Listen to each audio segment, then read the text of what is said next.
Ladies and gentlemen, what's up, BC? Welcome back to another episode of Supreme Being. Shout out to Team BC. If you guys didn't hear, we opened up our investment division, starting with wholesaling. If you guys are interested, you can go to my bio on Instagram at briancasella.com if you can find me. And I set up a link tree now, and one of the buttons is the application. So submit that, and we'll get back to you very, very soon. Shout out to Model Success, my coaching. Also, I'm doing the event tomorrow, actually, because I'm putting this out on Wednesday night, the 30th and the 31st. I'm doing the Ultimate Sales Technician. Go to briancasella.com, sign up for the coaching, sign up for that, sign up for everything. Okay. But I'm bringing Loida back on. What's up, Loida? What's up? I'm glad to be back again after a long time. Yeah, it's been like a year. I wanted to bring her on and ask some questions because the cool thing about having repeat interviewees on the podcast is you guys can kind of follow them and see how they've evolved, and we can upgrade the level of questions that we ask them. So when's the last time I had you on? Has it been like a year? Yeah, I feel like more actually. Yeah. Okay. I'll have to look it up. I'm not sure, but if you guys go back through the episodes, I don't know how many 200 and something I have now, like episodes. I forget what episode she was, but at that point, she was still a couple years in the business, right? But a lot of things have changed. The structure, obviously the amount of income, the money made, the actions change a little bit, the understandings change a little bit. So I wanted to do it from this perspective. So I would say minimum, and you can correct me if I'm wrong, you've probably doubled your income or more since our last episode. Is that right? Yes, Okay. 100%. So, most people are going to say, well, Loida does a lot of stuff, but she does real estate. So it was probably a simple 1, 2, 3. I did more deals. I made more money. Can you talk about that? Because I don't think it was just you producing more and selling more homes. There was other pieces to that puzzle. Can you talk about that for a little bit? Yeah. So it was definitely the income came from other places. I think since the last time that I was on your podcast, I have grown the streams of income that I have. And that is something that obviously I learned from you. And any high level producing person knows you have to have multiple streams of income. And even when I got into real estate, I remember having conversations with you where you would say, in the beginning is when you have to do the prospecting, the cold calling, the door knocking, even if you don't like it, because then 5 years from now, if you don't want to, you don't have to make those phone calls. So that always stuck with me. So pretty much the income doubled from, obviously I have YouTube, putting myself out there, being consistent all these years brought so many more opportunities for people, like referrals, companies that wanted to partner up with me, being able to teach and now go to another pretty much a level of category in real estate where now I'm not just selling homes, but now I'm teaching agents and newer agents how to become good in this business. So it was a combination of all of those that was really the factor in allowing me to grow my income, and obviously always being consistent. Yeah. One thing I would say too on the real estate side is you upped your price point quite a bit. I did. Yep. Yeah. So what do you attribute to that? Was it just mainly contacting people from a higher price point, or was that a more difficult transition? What was that like? No, I told myself I wanted to contact these people at a higher price point, because what I had noticed was that the lower the price point, the more the headaches, the more the penny pinchers. And this is just the reality, no matter where you're at. Out here in California, that low price point, we're talking about like the 200s, 300s, 400,000s. Which now maybe is like 800. Pretty much for a shoebox. Yeah, right. And it got to the point where in the beginning years of me and my real estate career, I felt that I was taking business from these lower price points because I needed the business. And I think that's a trap that a lot of agents fall into, where it's like, okay, well, I'll take anything that I can get. So dealing with all of these people that were nightmares, and they would just give me headaches. Like I would want to cry. I would come to you and be like, I don't understand how I'm attracting all of these negative people. I remember you telling me, well, you attract like how you feel. So I was feeling crappy and I was attracting crappy people. So I'm like, you know what, if I want to feel better and live a better life and make more money, then I have to target the people that are at a different level, that think more of in abundance and not so much like, where's this $5 going to? And like, I need a refund on those 10 cents, like right there in the net sheet. So for me, that was a change. Also being able to turn away business that I did not want to take setting more boundaries and standards with the type of clients that I wanted to go after. And I noticed that the people at the higher price points, they are more, their mindset is more business entrepreneur. They know what I'm doing is just a part of my job. They probably did it in some form or another in whatever their business is. So the level of conversations with those people is also different. So for me, maybe it was more mentally preparing myself to go after those people and also telling myself that I was good enough to work higher price points. That's what really pushed me. Like knowing that I shouldn't be limiting myself to those lower price points or those people that, you know, I just needed to get the deal from. Right. And then in the background, you had like the little baby at the hockey game emoji, the yeah, right. Yes. So one thing I wanted to touch on too, and ask you this, and this is something I've discussed with you too. You know, when you first start, you're just a salesperson, right? So you have to build your sales skills and your communication skills. Eventually, whether you build a team or you just have like an assistant, or you know you're doing these other things, eventually you have to morph into being a leader too. So you still have to be able to sell and build that, but now you step into the world of being a leader and having to lead and build those leadership skills.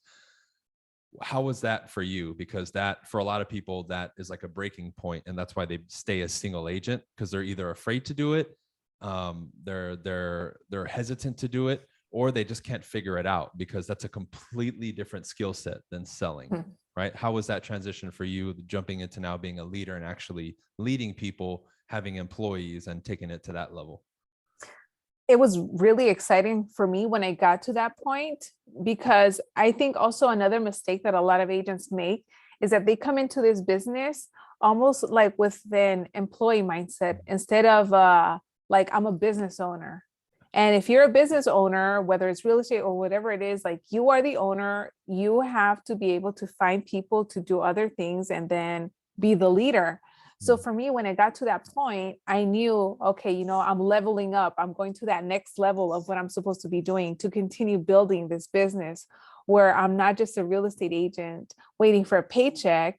This is a business that is going to turn long-term into income and me being able to live the life that I want and having a team and growing the brand to the point that, you know, if I don't want to make phone calls or if I don't want to work, I have trained other agents, everyone's happy, I'm still getting paid, but at the same time, you know, I'm making sure that everyone's still doing what they're supposed to be doing and not just kind of like slacking off.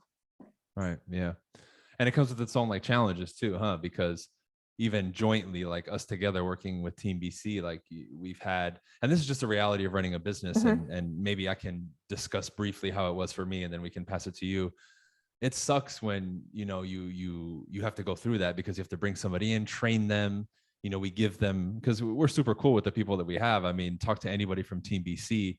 I'm still collecting their testimonial videos.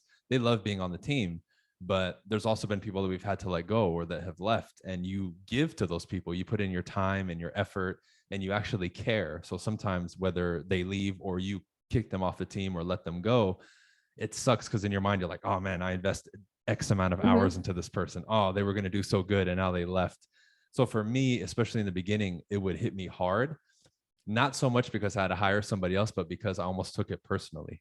I'm like, man, I gave that person so much and they left us. How has that process been for you, growing, dealing with people specifically?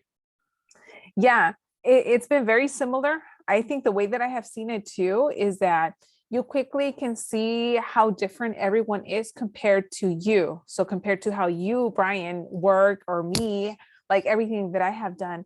And obviously, like it's going to be hard to find like that identical agent that's going to put in the same work ethic and do everything like how we did. So in a way, it's almost been disappointing sometimes when we see agents that want to join the team, or like whenever you hire someone, whoever's listening to this, you hire someone, you meet them, you think like, oh my God, they're going to do great. And then as time goes by, you really kind of start to see their true colors, or maybe they start to get discouraged. And then you're like, oh, you know what? It was all hype in the beginning. And now it's like, where are they type of thing. So things change. It's discouraging in a sense that way when you see that people are not performing. At the same time, just like you mentioned, you know, when someone decides to leave because maybe they want to go another route or get out of the business, it also like hurts a little bit because, you know, you build a relationship with these people where now it's not just like you're a partner or a team member. It's like we're friends. Like we spend probably more time at the office with each other than with our family. So when they leave, it's kind of like a part of you leaves with them, and then you want them to come back, but obviously like everyone has to do their own thing. So in a way, that's kind of how I've seen it for me. But yeah, something that I was recently doing a presentation for an event that I'm doing, and I put, you know, this is your blueprint for how to stay in the game, because I feel like this business is survival of the fittest. If you're not getting your shit together, you're going to be out. And that's just the reality. And like, not everyone makes it. Right. I love that. You know, another thing too, I wanted to comment and get your thoughts on, you know, as you start evolving and growing, especially income wise, you have to move differently, right? Now, when you make money, you have to get a better CPA. We're now talking about opening up, you know, different corporations and LLCs and S corps to, you know, or DBAs, right, to now get our checks. And so we have to manage our money differently. The moves that we make business wise too, you know, certain investments and taking money and reinvesting profits back into the business to grow. Can you talk a little bit about that? Because I've seen that change in you too as you've made more money, because those things go hand in hand. Yeah, it's exciting because, you know, for me and my family, I'm like the first one that has gone through all this where, okay, now I have to set up an LLC, and what is an S corp? And now I have to find a CPA, and you know what? I have this money. Where am I going to invest it? So even the conversations that I have with you and with my mom, because it's very rare that I tell other people what I'm thinking about. They're just some things that like some people, like the average person is just not going to understand. Well, we're looking at properties, for example, if I want to invest, and for me, I look at something, oh, 200,000, that's pretty cheap, depending on where I'm looking at. So the level of my thinking has changed because it has expanded as to so many more possibilities of how I can continue to grow because of the income that I have. And at the same time, it's more like I'm always thinking in my head, what is that next thing that I want to do, or that I want to accomplish, or that I want to start? Not so much, oh, you know what, I'm happy with what I have right now. And it's not that I'm being like selfish or like, oh, like she's not complacent. It's more like, no, you know what, I have the opportunity to continue growing, and like nothing can stop me. Like, in what other career can you give yourself like or double your raise in 1 year? Like nowhere else. In real estate, like if I want to give myself a $100,000 raise next year, all I have to do is step it up in my game and probably go after higher price points, and then I'm there. So I think even just being in this business, the opportunities that have presented themselves to me, and just also me being dedicated and committed to the process and trusting that what I'm doing is going to work, is what has allowed me to take it to the next level, to be able to think more of an entrepreneur, and like, what is it going to take to, okay, get to the 500,000 and then to the million, where friends that I went to college with and high school with, like, they're not having these conversations. People our age, it's very rare that you find people that are probably making the income that we're making. If you see me in the street, you probably would never think that I have what I have, or that I own what I own. Most people our age have already given up on themselves, you know. We talk about that all the time. But one thing too is, as the wheels get turning and this change happens in evolution, everything around you starts to change, because you look at it too. You start paying attention to, you know, how you dress, you know, the people around you, your environment, you know, the home, or if you're going to purchase a home. Can you talk about that? Because I know that changes a lot too. And as that process started for me, you know, and I was getting better, doubling my income, I looked at everything like that, like, okay, everything has to be at the higher level now. Everything. No, I agree. For me, what has changed gradually, I think growing up, coming from a very humble family, where, you know, like, don't spend money if you don't need to spend it, or like you're wasting money if you're getting something that you don't need, type of thing. It was kind of a transition for me. And it's something that I also had to teach my parents once I started to make money, to the point that, like, if we want something, like, let's buy it. Yeah. because we can afford it. Like that mindset of scarcity needs to go out the window depending on the situation.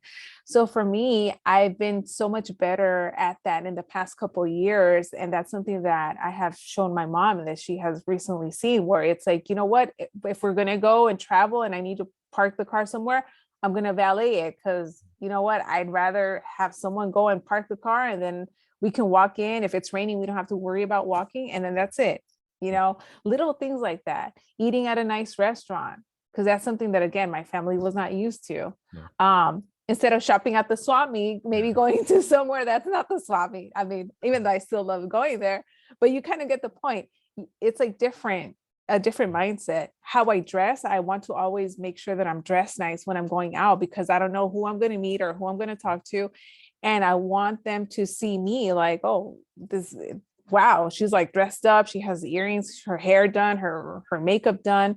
And that's just me, how I want to present myself. I don't want to look like a bum, because now it's gotten to the point that, obviously with our brand and our social media presence, like I can go to a Starbucks and a random person could be like, hey, you're Loida from YouTube, which happens all the time. And the last thing I want is my hair to be all like crazy and me with like sweats and stuff. I know, right? With your gym clothes. Yeah. That's really cool, because a lot of people look at this subject, because I'm naming this podcast like how to double your income, and I know people are going to think it's like some magic bullet, but really it sounds like, if we're going to like wrap it up, it's basically just an accumulation of doing what you're supposed to do over time, and then some of the changes that are happen, and as you're going through it, you have somebody like me, or for anybody else it would be like a mentor or a coach, kind of like, do this, do that, you're going to hit this fork in the road where you have to make the change, or when you see this happen, then okay, you're about to go to the next level, right? And that's really what it sounds like. It's like, it wasn't anything special, right? It was just some decisions that you made, and then you worked at it every day, right? Yes, that. And also what I did that I don't think a lot of people do is write it down. So I literally wrote down the income that I saw myself making, what I was doing, how many streams of income I had, like what I owned, what I drove, what I looked like, where I was having dinner. Like, even if these were like hypothetical scenarios, I had it written down. And then I was kind of reverse engineering, like, okay, let's say I want to make $300,000 in a year. What does that mean monthly? How much do I have to make monthly? Okay, that means X amount. Okay, so how many streams of income do I have right now that can get me to that point? How many more do I have to add? So it gets very, very detailed, to the point that now I know, okay, if I want to get to X goal, that means I have to hit these numbers. And if I don't hit those numbers, or I don't have a certain amount of streams of income, what else can I be doing to start generating that? Yeah. And that's something that is overlooked by many people, that they just don't even think about doing that. The basics. Yeah. And it's funny that, the exercise is like writing it down. There's one exercise for specifically writing things down that I think they've attributed that as creating more millionaires than anything else. And it's like an exercise where, you write stuff down, right? So it's crazy, because so many people look at that. I remember when I was a kid, if you journaled, it was considered girly. Like, oh, it's a girly thing to do. Keep a journal, Yeah. So And what's funny also, before we wrap it up, is that we recently had our team mastermind, right? And last year in December, everyone wrote in a little card, a note to themselves to read a year later. So in that card, I wrote, and mind you, I forgot what I wrote, but when I opened it, I read it, and I wrote a line in there that said, by next year, you will have doubled your income. Nice. And when I read that, I was like, that's crazy. Cause I did that in a pandemic. Yeah. And I completely forgot that I had written that, but it happened. And even back in 2015, when I got into real estate too, I remember I was a part of a brokerage, and we had group coaching there. And the coach was like, oh, you're going to journal as if like today is the last day of 2019 and then 2021. And then I wrote these stories of describing how my life was. And for 2019, everything happened, what I had written. And I would have never known that, because that was like 4 years prior. So it's just crazy, like the power of when you write things down. That's awesome. That's cool. So you want to talk a little bit about the event as we wrap it up, the one you're doing in, it's in Georgia, right? In Atlanta? Yes. Yeah. So it's going to be January 8th. So literally in about a week or so. Girls Need Real Estate, but it's not open to just girls. Guys can also watch. At this point right now, all of the tickets online are sold out. So it's online, girlsneedrealestate.com. We're going to be talking about real estate from being a new agent to investing, setting up your business, funnels, wholesaling, like absolutely everything. So in person is sold out, but they can buy online. Correct. Yes. Girlsinrealestate.com. Girls need Need. realestate.com. Realestate. Yeah, because girls need real estate. I'll put it in the description. Cool. All right, y'all. Loida, thanks for coming on. Everybody signing off. Go to briancasella.com, sign up. Go to girlsneedrealestate.com and sign up. We'll see you on the next one. Peace.